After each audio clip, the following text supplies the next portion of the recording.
So, in the last few lectures, we have been looking at flow past a flat plate.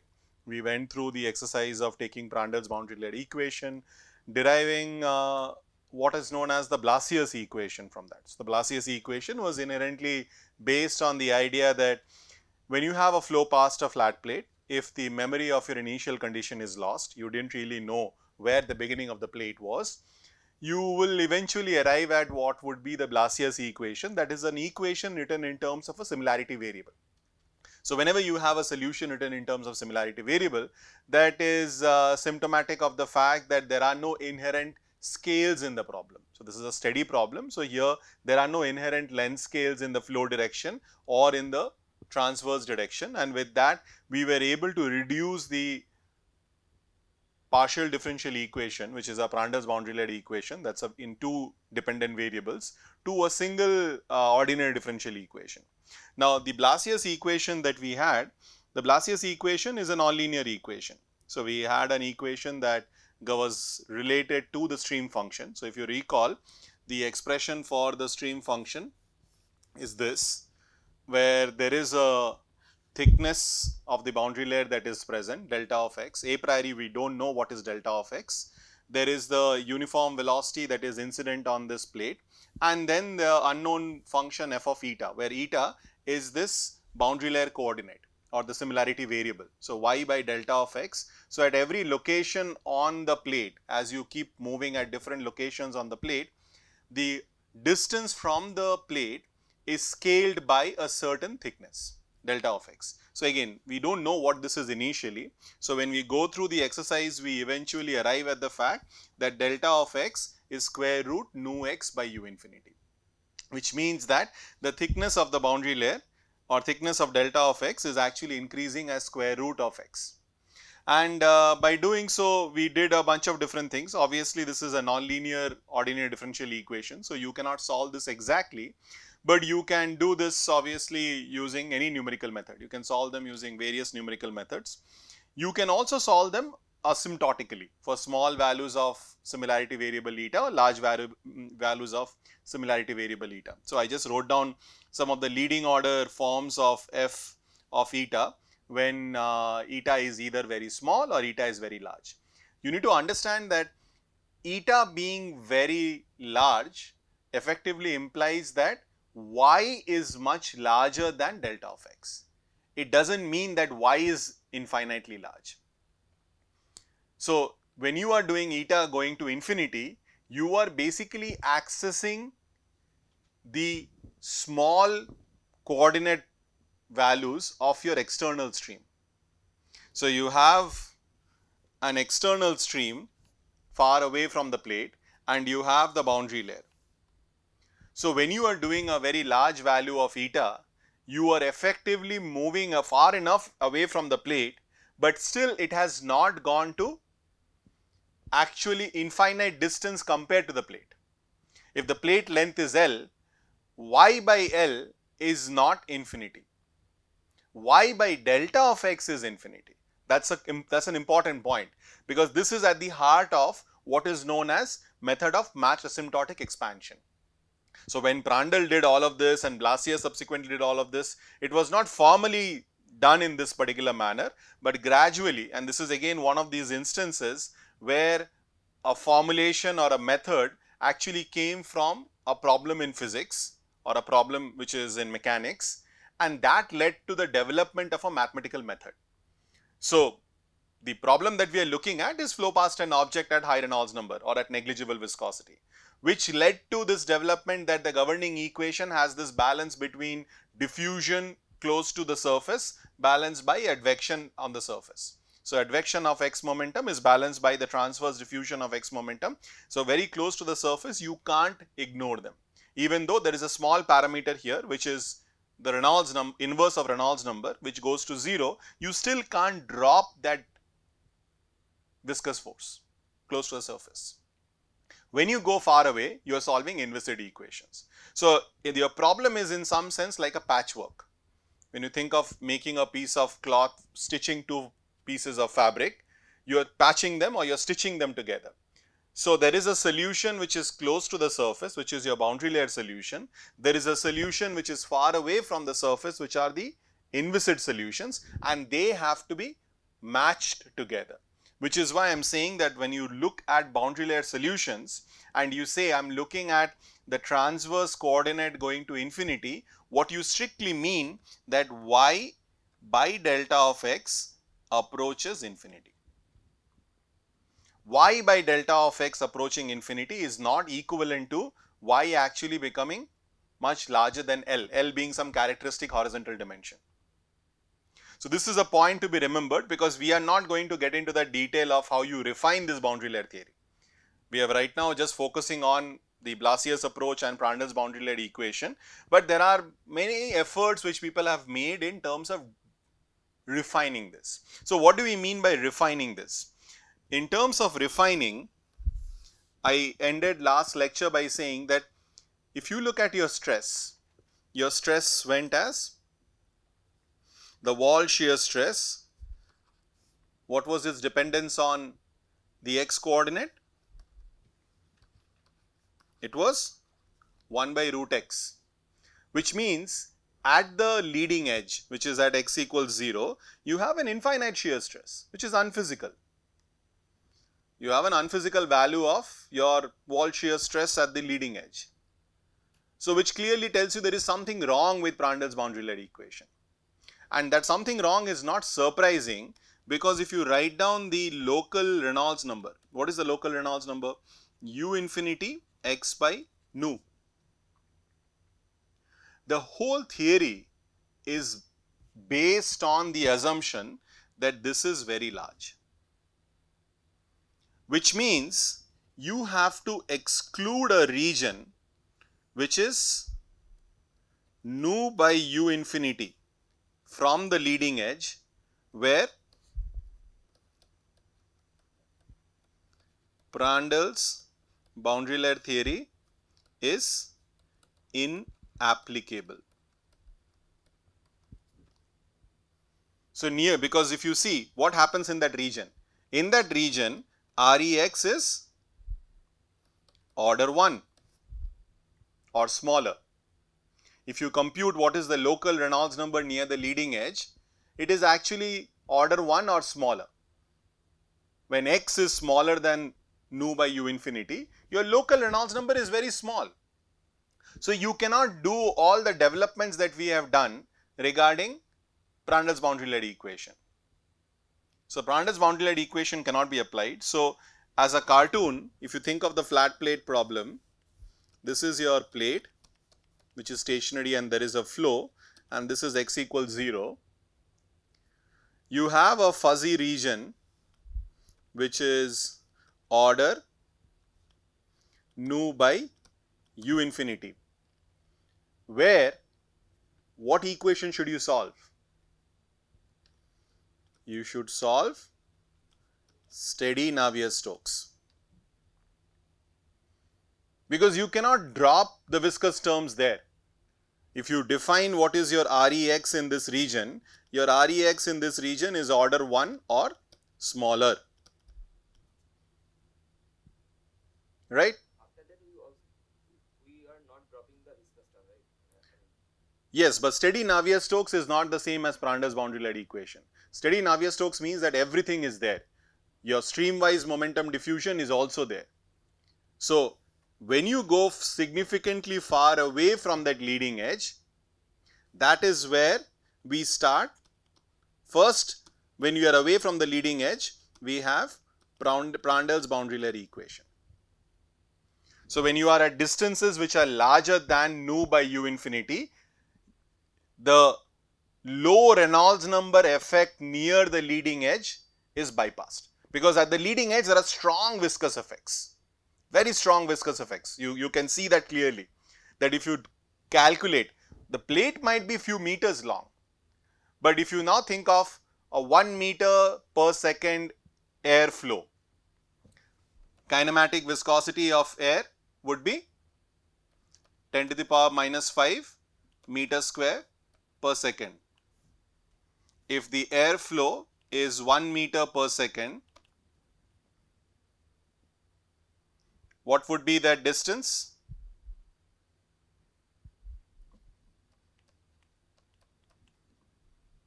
Right? So it's pretty small. Very quickly that effect at the leading edge is gone. Now obviously if you work with a different speed, if the speed were to now become smaller, instead of a meter per second, which is quite high, if you make it centimeter per second, then you will probably have like a, at the leading edge, a small distance where viscous effects are very strong. You cannot apply boundary layer equations there. Once you are away from that region, then you can apply Prandtl's boundary layer equation. So Prandtl's boundary layer equation. So here the equation that you are solving is u dou x plus v dou y is equal to nu Laplacian of u. And similarly u dou v dou x, v dou y is equal to nu dou square v. And there is obviously the pressure gradient 1 by rho dou p dou x minus 1 by rho dou p dou y. So you have to solve all of them in that small, in near the leading edge. There is no escaping that. Now in Prandtl's boundary layer region, when you are away from that leading edge, you solve the equation which is u dou x plus v dou y is equal to nu dou square u dou x square and minus 1 by rho dou p dou x is what comes from the free stream, because your y momentum equation is that pressure is a constant inside the boundary layer. Now what is special about Prandtl's boundary layer equation, which is, or rather what is there in Prandtl's boundary layer equation which is dropped in Blasius theory? What do you have in Prandtl's boundary layer equation which is not there in Blasius equation? The information of initial condition. Prandtl's boundary layer equation is an initial value problem in X. You need to give the value of u at some x initial is equal to some u naught of y. There is an inlet value that you need to feed in your Prandtl's boundary layer equation. It's an initial value problem. Initial value problem marching in X. Blasius says that you have now moved far enough that the memory of your initial condition is lost. So Blasius now says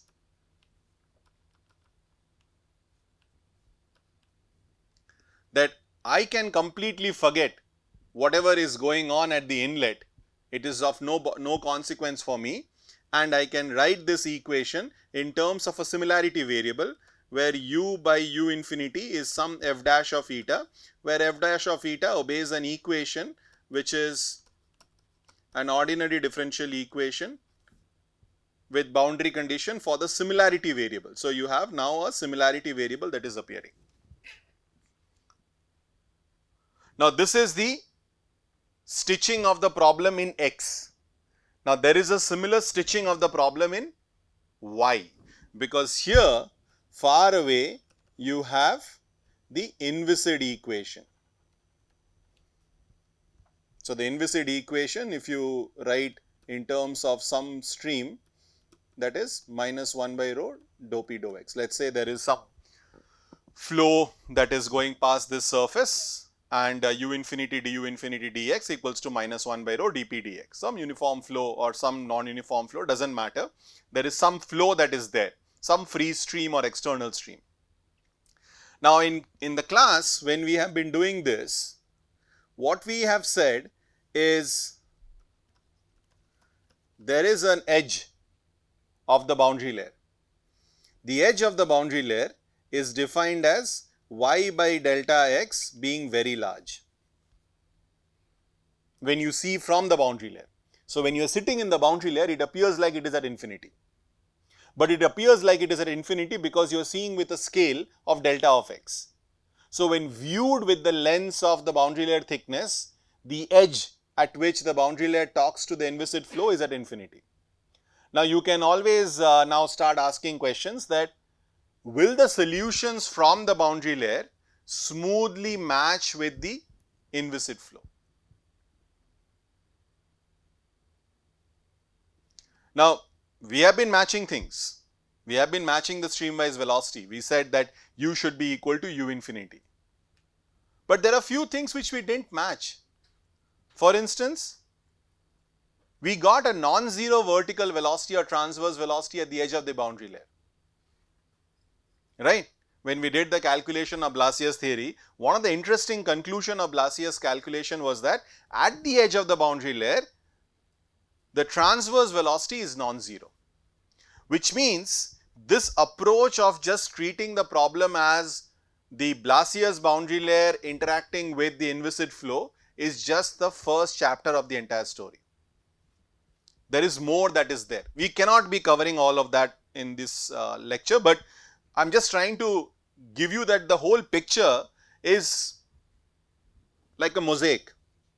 So, you are going to have additional layers which are like, it's like a deck of cards. So, you have this bottom slab or the bottom card which is your boundary layer, and then it communicates with an intermediate layer which then subsequently, so gradually you transmit the information to your inviscid problem. That is the complete picture of what is going on. Complete picture from a mathematical sense. When you want to say that I want to get a mathematical solution which is uniformly valid everywhere starting from the surface all the way going to infinity, this is how one has to think about it. Leading edge, there is some problem. It has to be the full Navier-Stokes. You cannot do anything else. A little bit away from the leading edge is Prandtl's boundary layer, where you have basically Prandtl's boundary layer is going to be applicable when, what's the condition for Prandtl's boundary layer? When x is much larger than nu by u infinity. That is when you can apply Prandtl's boundary layer, because Prandtl's boundary layer is an asymptotic version of Navier-Stokes equation in the limit of the Reynolds number being large.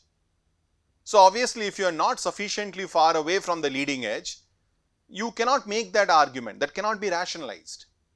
And then if you have gone even further away, where you have completely forgotten, so not only your Reynolds number is large, you have also forgotten that there was some initial condition, that's when you enter into Blasius territory.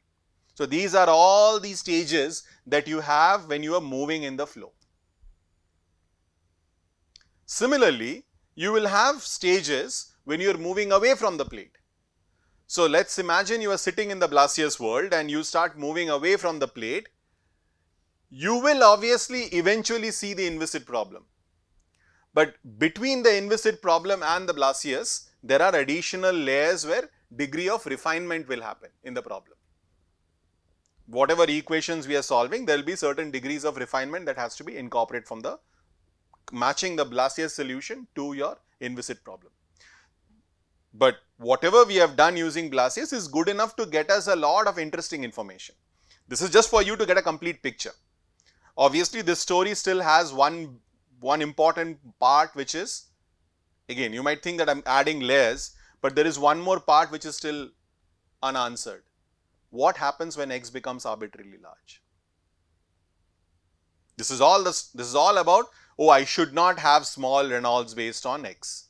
What happens if Reynolds based on x becomes very large? What should be the, is there a bound on it? Like you just have a wind that is blowing over a flat plate. Can the wind just blow as long as possible? So, you fix the wind speed. So, let us consider this example. You have 1 meter per second, air has kinematic viscosity 10 to the power minus 5. So, let us compute the Reynolds number. So, Reynolds number is 1 into x by 10 to the power minus 5, which means if x is in meters, this is x meters 10 to the power 5. So, what will happen if you are at half a meter from the leading edge? What will happen if you are at 1 meter from the leading edge? What will happen if you are 10 meters away from the leading edge? Will you continuously keep seeing the Blasius problem? Now, this is something again which is at the heart of what happens to a boundary layer. People have actually tried doing this kind of a flat plate boundary layer, not just in the lab, but also trying to visualize what would happen if, imagine you had an open space, a huge open space, and there was wind blowing over it. So, it is an atmospheric surface layer. So there is wind blowing over a very big flat ground. Imagine there's a ground which is really for all purpose, a place where you will see this is like a salt plain. Salt plains are for a good purpose like a flat plate, like perfectly nice flat plate, and there are various parts of the world where you will have like a huge expanse of flat plates, I mean environmental flat plates. Now if you think of wind blowing over it and you try making measurements, now these are measurements being done over the scale of kilometers and all. Would you still be seeing this kind of a Blasius solution? So that's a question before even you make observation is something that's to ponder, that what would happen, like will this arbitrarily carry over, how far in X can I go after which this, because I've kind of left this part as a little fuzzy part. I've not said anything what happens beyond that. So we will try to come back to this a little later once we conclude boundary layer, that what is going to happen for this flat plate problem if I just keep moving further and further down. But today we will see some of these fact that whatever we get in the Blasius part, because the reason we are emphasizing Blasius equation so much is that Blasius equation is one way for you to get an exact nonlinear viscous, not exact, but an approximate nonlinear viscous solution of your governing equation. So how much of this is true? How much of this would actually be indeed observed in an experiment? So first we will look at some experimental observations of this, and then we will maybe get a hint of what happens when Rex is large and come back to it later. So what Blasius equation does is it gives us three key quantities. One is obviously the velocity profile. So we have seen this velocity profile. So we will look, when we look at experimental comparisons, we will start with these things. So we will first look at comparisons for velocity profile of the streamwise velocity. Then we are going to go at comparisons for the skin friction coefficient, which is basically the shear force per unit area. So how does the skin friction coefficient vary? And the last part is the drag on a plate. So we also computed what was the drag on a plate on one side of the plate per unit depth. So we will look at these comparisons next. So Blasius theory came around 1908. Blasius was a PhD student of Prandtl. But despite all the theoretical advances that happened subsequently, experimental comparisons or experimental validations were took some time. So what you see on the left are data for the streamwise velocity scaled by u infinity. So it's the same problem that we discussed. Uniform flow, zero angle of incidence on a flat plate. And the x-axis is your similarity variable, eta.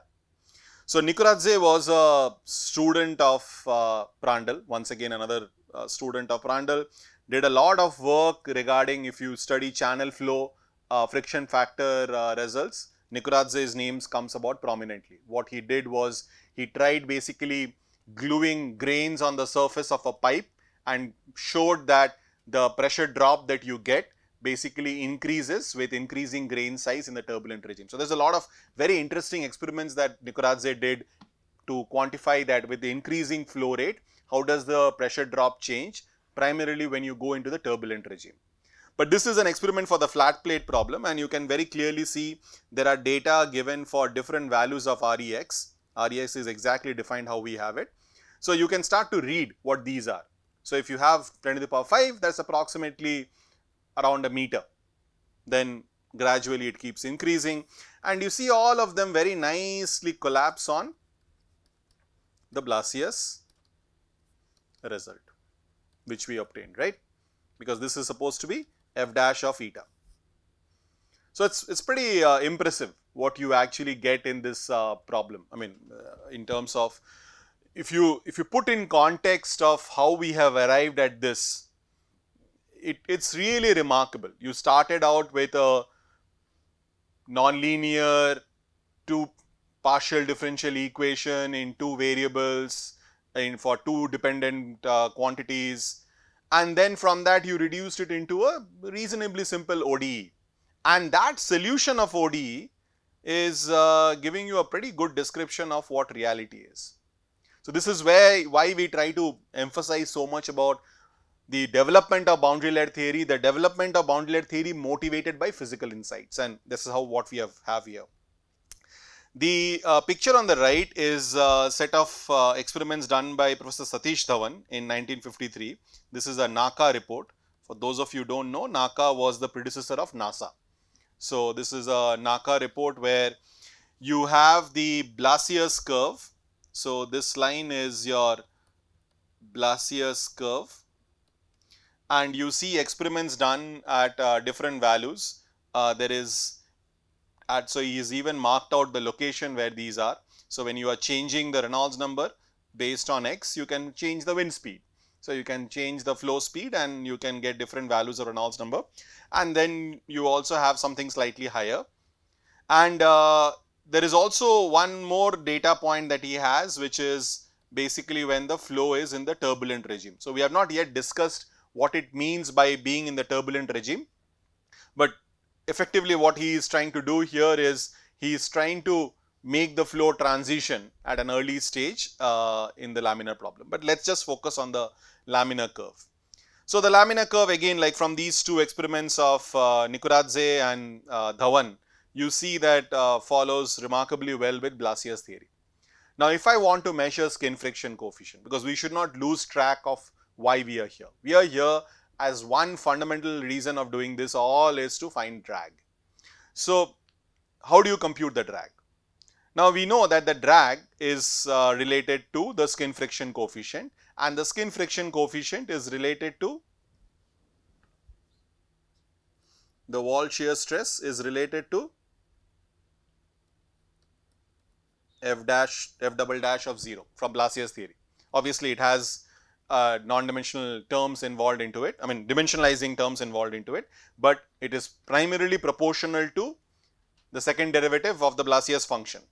So f is the Blasius function, so evaluating the second derivative at eta equals to 0 gives you the wall shear stress. Now if this is f dash of eta, that basically means finding this slope,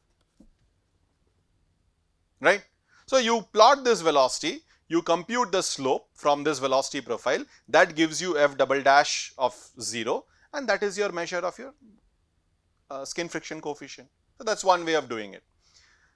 That's an indirect way of measuring it. You are indirectly measuring what is the skin friction coefficient by measuring the velocity profile, and then from the velocity profile inferring what is the slope of that velocity near the wall. So measuring that. What Satish Dhawan did, and this is where again it's significantly remarkable. This was part of his, at least one of the problems he attempted during his PhD. He was a PhD student with Professor Hans Liebmann in Caltech, and during his PhD, this is something which was really an ingenious idea that he developed of measuring the skin friction coefficient. So you have a flat plate, but one of the part of the flat plate is actually floating. Floating means it is allowed to move. So when you apply a shear force on that surface, it is going to move, and you measure the deflection. So you are measuring the deflection. Imagine that there is wind that is blowing on a surface. We have been doing stationary plate problem, right? Moving in the plane. It's moving it's moving in the plane of the plate. So because you are trying to measure shear force, so it's the skin friction coefficient, so it's not measuring the normal force. So you are measuring the skin friction. So what it does is you try to see that the small element which is floating, so its size is 0.2 centimeter in the direction of the flow, and then the transverse dimension, not the transverse, the span wise dimension is 2 centimeters. And that is basically connected to a sensor. Well, it was not a sensor in the sense we think of it now, but yeah, it was used to calibrate how much deflection you have. So once you have calibrated the deflection to the amount of shear force being applied, now the moment it experiences a shear force from the flow, it is going to deflect or slide, and using that you are able to find out what would be the skin friction coefficient. So this is a remarkable thing that was done. I mean, it's also this is a NACA report from 1953. So if you get time, you should read.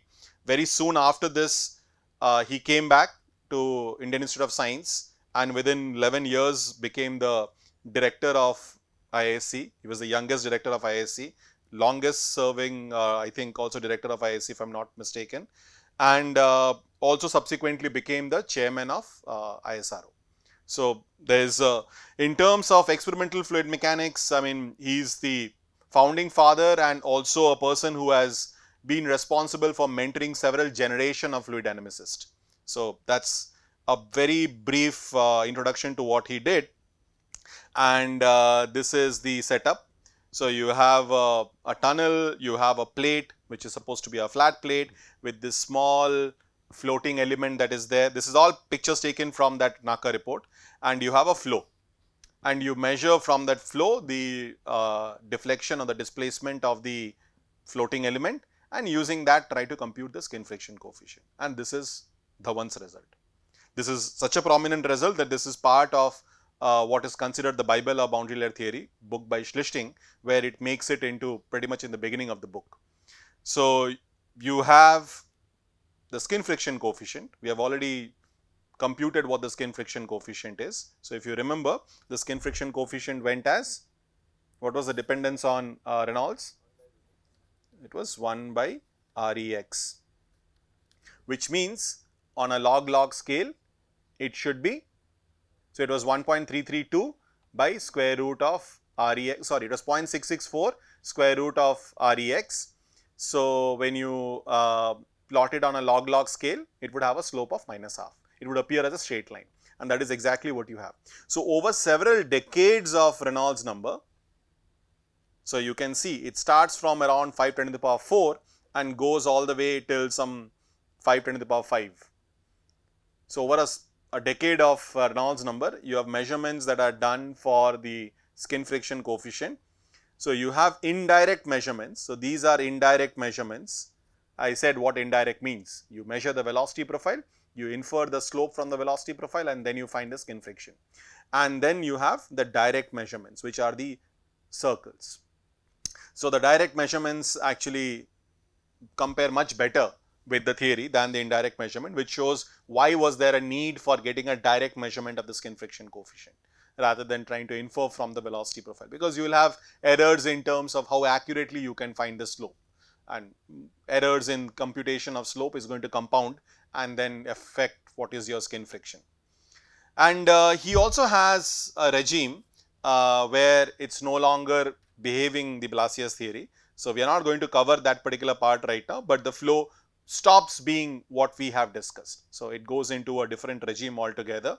And the part which he also did in this report, I'm just focusing on the incompressible part, but he did this calculation also accounting for compressible effects. So these measurements were also done using compressible effects. Now this was the calculation of skin friction. Now there is also calculation done for drag. So we did the drag calculation, right? So the drag calculation, we know that as a function of the Reynolds based on the length of the plate goes also as, what's the dependence with Reynolds number? 1 by square root Reynolds L, right? REL. So this is your CD. So this is the drag coefficient, which is the force divided by half rho u infinity square times, so it will be u infinity square times the area, the cross sectional area that you have. So that's your drag coefficient that you have, which is plotted as a function of the Reynolds number based on the length of the plate. Now a few things to note here. So you have your Blasius theory, which is given by this curve. So that's your Blasius theory. And as you can see that the experiments, there are a bunch of experiments that are here. The experiments of drag obviously don't agree with Blasius. Why are they not agreeing with Blasius? Because the Reynolds number is not that small, I mean it's not that large. You have a small Reynolds number there. So it's not surprising that it is not really matching that well. And also there are other aspects to it. The other aspect could be that if the Reynolds number is not very large, it could also be due to the fact that the length of the plate is not very large. It's not large enough because if you remember, we said that it takes a certain distance downstream for the flow to achieve the Blasius regime. So if you say that those Reynolds number are small enough that the length of the plate is not sufficiently large for it to achieve, so that semi-infinite assumption that we have been working with kind of breaks down. And then obviously the fact that if the Reynolds number is not very large, the entire principle and the entire approach of doing a boundary layer theory Blasius calculation, loss of memory, we said, right, memory loss of the initial condition, all these assumptions become questionable. So it starts to do much better when you are going to a much larger Reynolds number. It falls on what we have computed. Again, you can see that there is something else that is going on beyond a certain Reynolds number, where this is the question that I was referring to, that can you go infinitely large distances along the plate. And you can see that around some 3 10 to the power 5 or a little more than that, it depends on the kind of experiments you are doing. For this particular set of experiments, around 3 10 to the power 5, there is a transition that occurs to a different branch. So it moves to a different branch and the flow stops being laminar. And there is also this interesting aspect that if you now were to keep reducing the Reynolds number, there is some kind of a hysteresis that is there. It doesn't come back to that branch. So it continues along this branch if you were to do it at much smaller. So it all depends on what kind of experiments, etc., that you are trying out in this problem. So this is in short the aspect that you have regarding Blasius theory and championing Blasius theory, what we understand, how we actually find these calculations, how we actually do these calculations. Now, Blasius theory is doing one particular kind of problems. So you have a flat plate with a uniform stream. So U infinity is a constant. So your external stream is a constant stream. What does it mean for the acceleration? What is the acceleration for the external stream? It will be 0 because it is a steady flow. So obviously there is no unsteady effect, but this term is exactly 0. So now the question is, how would all of this change if external stream is accelerating or decelerating? How would all of these aspects get altered if the stream was accelerating or decelerating?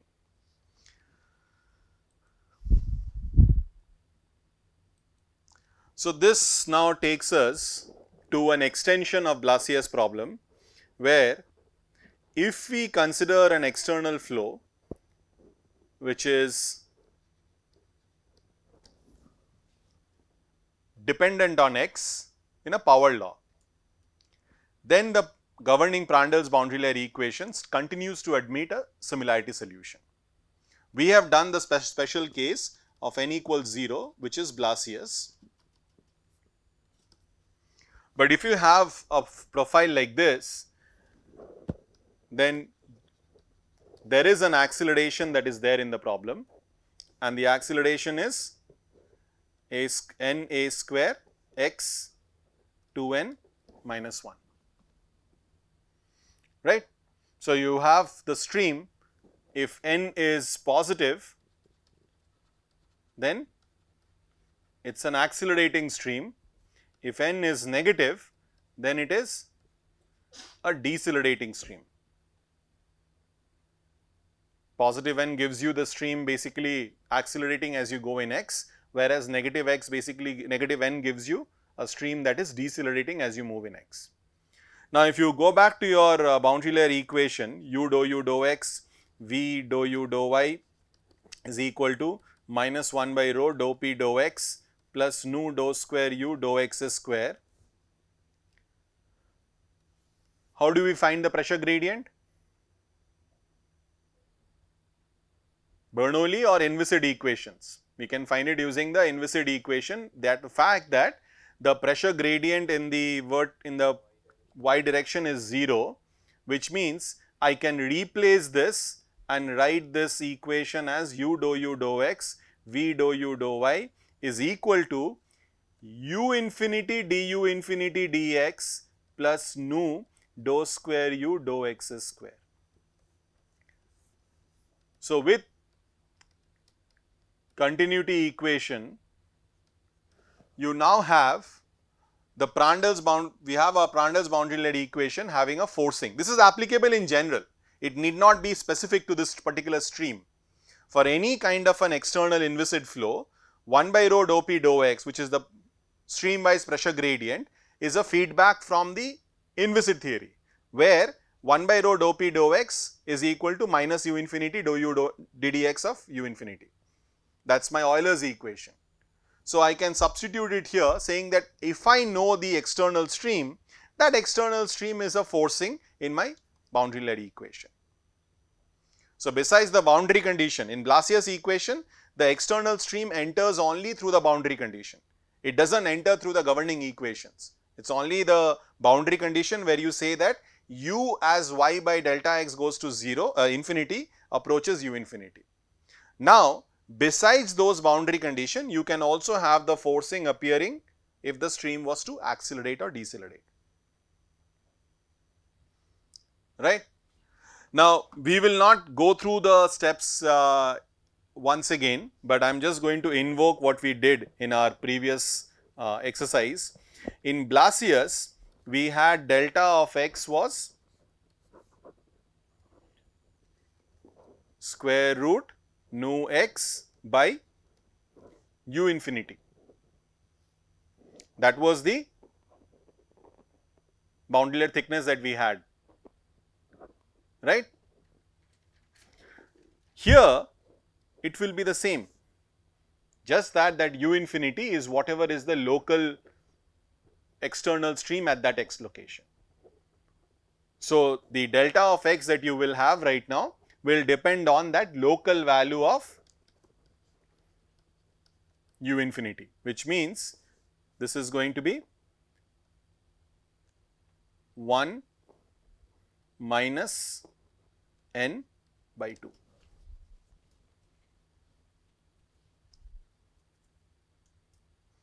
What do you see from here with different values of n? N equals to 0 gives us delta of x going as root x, right. N equals 0 gives us a delta of x that is proportional to root x. What happens when n equals to 1? Delta of x is a constant. What happens when n equals to 2? 1 by root x. So, what is the thickness of the boundary layer depends on the nature of the external stream. It is not always guaranteed that the viscous region is continuously keep going to grow, right. It depends on what is the nature of the external stream, because the competition is between advection and diffusion. If you have acceleration, so in the Blasius problem, the external stream is not accelerating. So, diffusion has a complete full field to play. It does not have any competition because the external stream has no acceleration going on. When you do n equals 1, n equals 1 is u infinity is equal to ax. Here, the acceleration of the stream is exactly balanced by the transverse diffusion, which is why the thickness remains the same. And if you make it accelerate even further, then the acceleration leads to the viscous region becoming thinner and thinner as you keep going downstream. So, the nature of the boundary layer is, or the structure of the boundary layer, do not always assume that it is guaranteed to always spread out. It depends on the kind of uniform or external stream that you have. So now we will write down, similarly you can write down what is your psi of xy. If you remember what was psi of xy? Psi of xy was, in Blasius problem, what was it?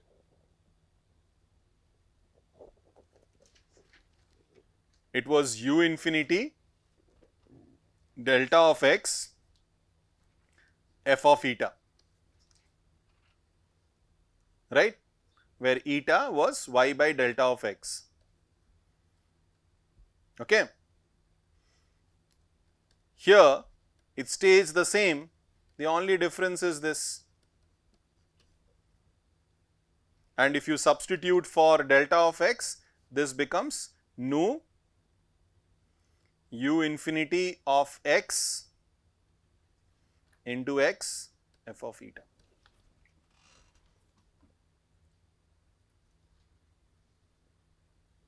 Right. So, this is basically what would be the stream function specific to this kind of a flow. All of this what we are writing down here for delta of x and psi is specific to this kind of a polynomial velocity profile, where we can see acceleration and deceleration in the problem. Now, you can substitute your equations, work with your similarity variable. After doing all of that, I will write down the version of Blasius equation now. So, for the variable f is going to be f triple dash n plus 1 by 2 f double dash minus n f dash square plus n is equal to 0. The velocity in the x direction scaled by u infinity of x is f dash of eta. Earlier this was a constant, now this is the local external stream velocity. So, I have obviously skipped over the derivation going from Prandtl's equation all the way here, but it follows in the same way how we did Blasius. The idea is to actually check that you can do this kind of a approach where the boundary conditions continue to remain what we had earlier, that at the plate 0 slip, no penetration, far away it matches to the free stream. The free stream which is no longer uniform, it is non-uniform right now. So, this equation or this family of flows is known as the Falkner-Skan equation. So, in 1931, Falkner was a German scientist and Skan, she was a British scientist. They showed that you can have a similarity solution to your Prandtl's boundary layer equation expanding from what Blasius did. Blasius considered a uniform flow. Falkner-Skan said it need not be uniform flow, it can be a non-uniform flow provided it has this kind of a polynomial dependence. So, with that I will just sketch what the velocity profiles look like.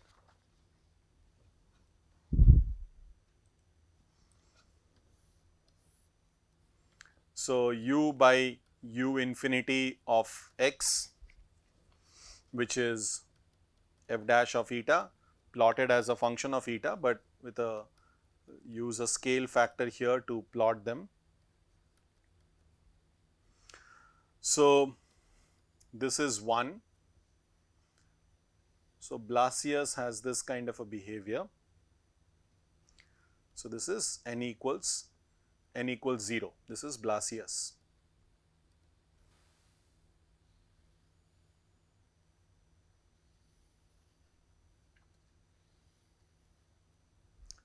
So, this is n increasing. Now, when you decrease n from 0,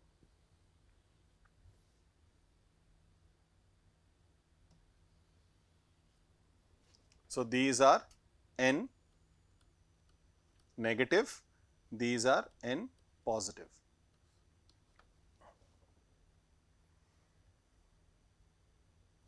What is peculiar about the negative n profiles?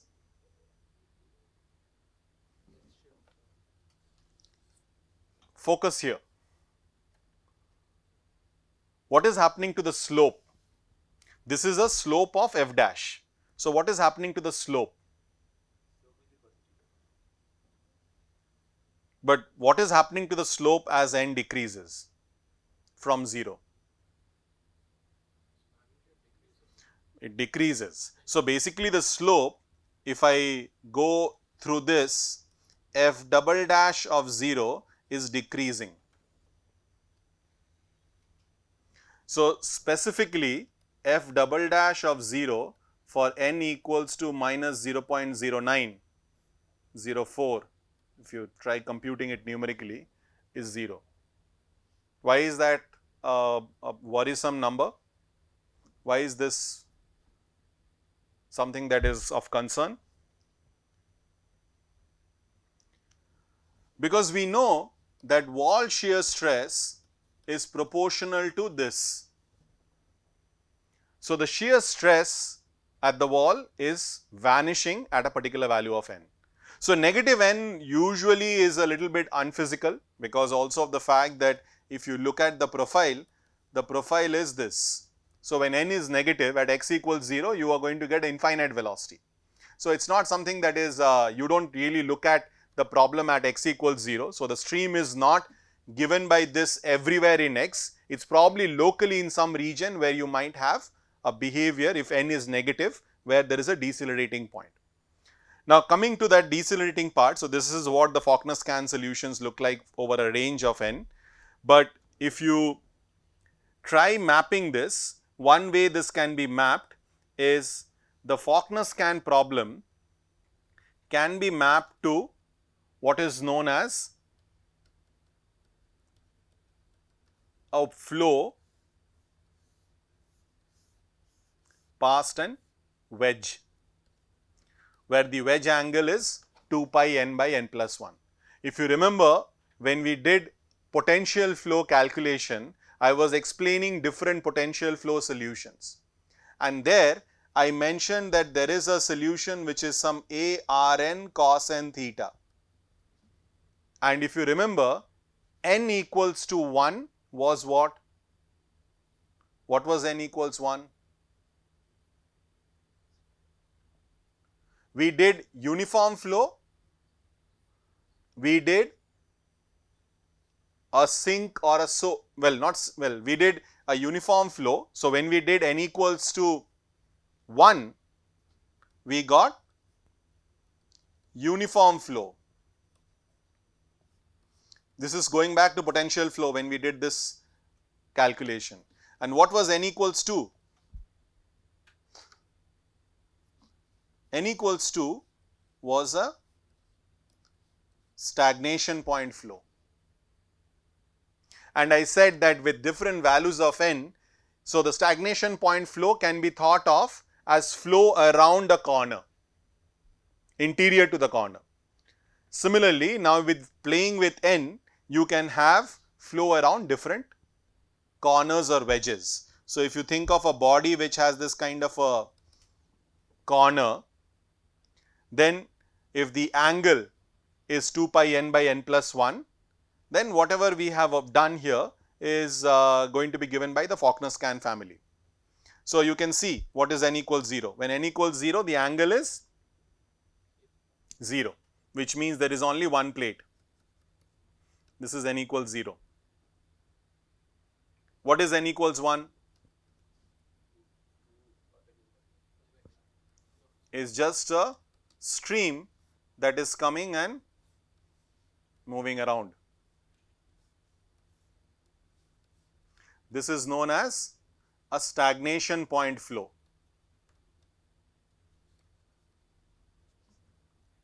So there is a stream that comes, hits a surface and then separates out. So have we seen this anywhere?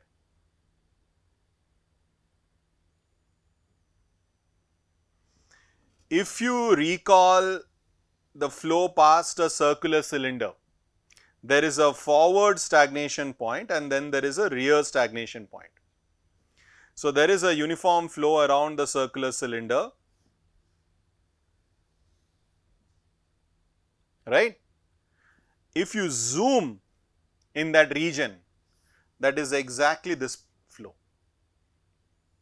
When you have a blunt object, a blunt nose and there is a flow that goes and hits that blunt nose, you are going to get a flow that will look like a stagnation point flow. Actually, if you can make this a little bit more precise, what is the velocity, tangential velocity near the stagnation point? Do you remember what was the stagnation velocity, or what was the tangential velocity on the surface of the